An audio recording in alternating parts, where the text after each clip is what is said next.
50 reasons why married couples magbuwag. Managtiayon managbuwag part 2. Number 11 is different priorities. Managlahi ang prioridad.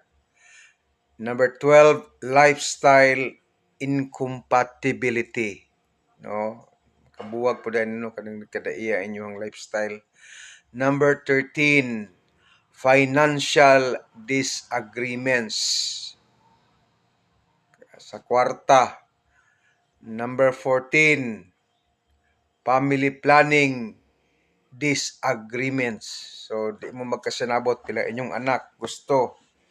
Number 15, bantayan na niha, religious cultural differences. So, kung managlahi ko, pangita na lang yun og kaparehas nimo og pangalan sa simbahan aron di mo magkasinabot. Pero kung nagapon batasan, nagapon issue sa batasan bisan pagparehas mo og relihiyon.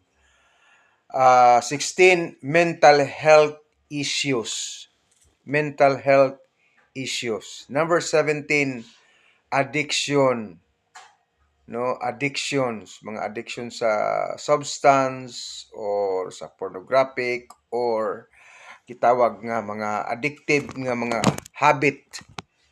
Number 18, ang low self-esteem. No, low self-esteem.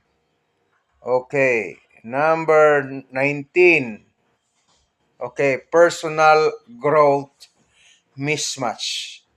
Ang buti pasabot nini kanang ang imuhang pag-growth ba personal ninyo na mga background siguro sa pamilya nga dili maayo, so dunay mismatch no personal growth o sa imong education, level sa imong education, level sa imong mentality, level sa imong IQ, siguro dunay ingana no mismatch kay kaayo. Nang ika-20 is ang health issues, bantayanan pud ni siya. So I'll be talking about more sa atong ikatulo. 50 reasons why married couple separated, part 2 ni siya. Thank you.